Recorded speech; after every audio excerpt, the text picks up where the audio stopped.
On May 27, 2026, just days ago, a Singapore court sentenced one of India's most celebrated startup founders to 6 months in jail. Not for building a bad product, not for failing in business, but for allegedly hiding money and defying court orders across 3 countries simultaneously. His name is Byju Raveendran. And this is the story of how one man built India's most valuable education company from scratch, and then watched it collapse into the biggest startup disaster this country has ever seen. Byju Raveendran grew up in Ajikode, a small village in Kerala, where both his parents were school teachers. He wasn't a typical student. He skipped most of his classes to play cricket. He studied on his own terms, at his own pace. But here's the thing. When it came to exams, he was untouchable. He appeared for the CAT, India's toughest MBA entrance exam, twice. Both times he scored a perfect 100 percentile. He never joined an IIM. Instead, after engineering, he became a service engineer at a shipping company.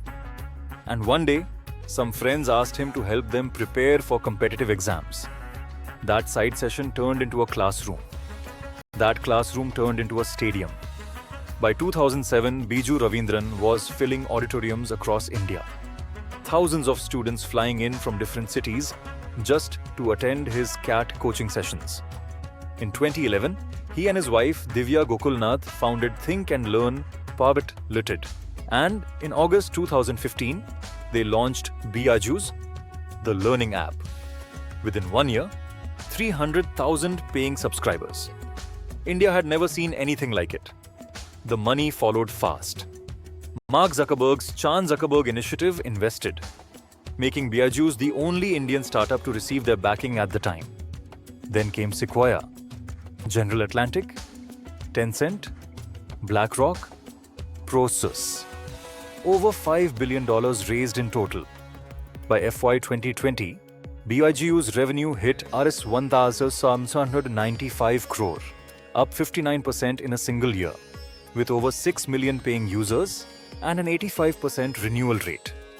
Then March 2020 happened. Schools across India shut overnight. 250 million students suddenly had nowhere to go. And every anxious parent in the country reached for the same app. Byju's registered student base grew 2.85 times during the pandemic. Paying subscribers nearly 2.5 times. By 2022, Byju's was valued at 22 billion. The most valuable edtech company on the planet. Byju Raveendran was on magazine covers. He was India's education messiah. And that's exactly when things started to go wrong. When you're worth $22 billion on paper, you start spending like it. In less than 24 months, Byju's spent $2.5 billion acquiring 19 companies. $300 million for White Hat Jr., a coding startup barely 18 months old, acquired over a Zoom call. $950 million for Akash Educational Services, one of India's largest startup acquisitions ever. Byju later admitted White Hat Jr. was a, quote, business mistake. But the acquisitions weren't even the biggest problem. The real rot was happening closer to home. Parents across India started coming forward with the same story. Byju's salespeople had called them repeatedly, told them their child would fall behind without the course, and signed them up for Rs 12 Lakh loans disguised as EMIs through third-party NBFCs without clearly explaining what they were agreeing to. Many families didn't realize they had taken a loan until the deductions started. Meanwhile, inside the company, the financial statements were a mess. Byju's missed deadline after deadline to file its audited annual reports. In June 2023, Deloitte, their auditor, resigned, citing long-delayed financial statements and irregular revenue practices. Their replacement auditor, BDO, lasted just 15 months before quitting too, citing a lack of transparency from management. 2 auditors, both walked out. In 2022, Byju's had borrowed $1.2 billion from US institutional lenders through its American entity, Byju's Alpha Inc. By October 2022, Byju and his brother Byju Raveendran had quietly admitted the company was already in default. Then lenders discovered something that even they couldn't believe. $533 million of that loan, nearly half, had been transferred out of Byju's Alpha into a fund called Camshaft Capital. Camshaft Capital was not a blue-chip fund. It was not run by Wall Street veterans. It was run by a 24-year-old named William Morton, and it was reportedly operating out of an IHOP restaurant in Miami. In February 2025, the US bankruptcy court ruled that Byju Raveendran, Camshaft Capital, and Think and Learn were liable for the $533 million fraud. The court called Byju Raveendran, and this is a direct quote from the judgment, the most incompetent officer or director of a company in Delaware history. Back in India, BYGUs couldn't even pay its cricket sponsorship dues.